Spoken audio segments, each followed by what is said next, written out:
പഞ്ചമുഖ ഹനുമാനെ ആരാധിച്ചാൽ വായുവേഗത്തിൽ ആഗ്രസാഫല്യം ലഭിക്കുമെന്ന് മാത്രമല്ല സർവരക്ഷാകരവുമാണ്. മായാവികളായ അഹിമഹി രാവണന്മാരെ നിഗ്രഹിച്ച് പാതാള ലോകത്തു നിന്നും രാമലക്ഷ്മണന്മാരെ മോചിപ്പിക്കാൻ ഹനുമാൻ സ്വാമി സ്വീകരിച്ച വിരാട രൂപമാണിത്.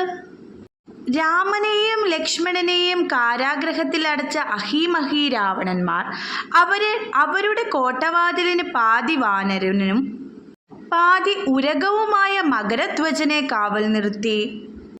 ഒരർത്ഥത്തിൽ ഹനുമാന്റെ പുത്രനാണ് മകരധ്വജൻ.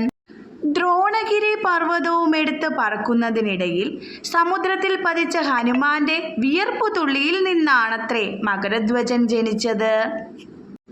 ആ മകരധ്വജനെ പരാജയപ്പെടുത്തിയ ശേഷം ഹനുമാൻ സ്വാമി അഹിമഹി രാവണന്മാരുമായി യുദ്ധം തുടങ്ങി. എന്നാൽ ഒന്നിച്ചു ഊതിയാൽ മാത്രം കെടുന്ന 5 വിളക്കുകൾ രക്ഷ തീർത്തു. കാരണം ഹനുമാന് അവരെ ജയിക്കാനായില്ല. ആ ഘട്ടത്തിൽ ആഞ്ജനേയൻ സ്വീകരിച്ച രൂപമാണ് പഞ്ചമുഖ ഹനുമാൻ. ഈ 5 മുഖങ്ങളും കൂടി ഒരേ സമയം ഊതി 5 വിളക്കുകളും കെടുത്തി അഹിമഹി രാവണന്മാരെ നിഗ്രഹിച്ച് രാമലക്ഷ്മണന്മാരെ മോചിപ്പിച്ചു.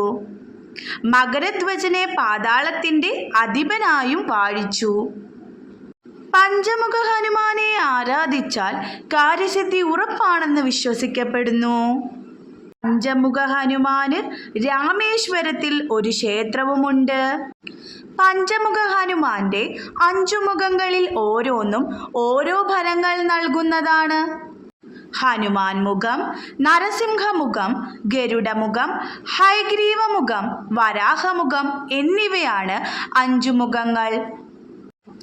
ഇതിൽ കിഴക്കുമുഖം ഹനുമാൻ മുഖമായും പടിഞ്ഞാറുള്ള മുഖം ഗരുഡമുഖമായും തെക്കുള്ള മുഖം നരസിംഹമുഖമായും വടക്കുള്ള മുഖം വരാഹമുഖമായും മുകളിലേക്ക് നോക്കുന്ന മുഖം ഹയഗ്രീവമുഖമായും കാണപ്പെടുന്നു. കിഴക്കോട്ട് അഭിമുഖമായിട്ടുള്ള ഹനുമാന്റെ മുഖം ദർശിച്ച് പ്രാർത്ഥിച്ചാൽ ശത്രുക്കൾ നശിക്കും, ഇഷ്ടസിദ്ധി ലഭിക്കും, എപ്പോഴും എവിടെയും വിജയം ലഭിക്കും.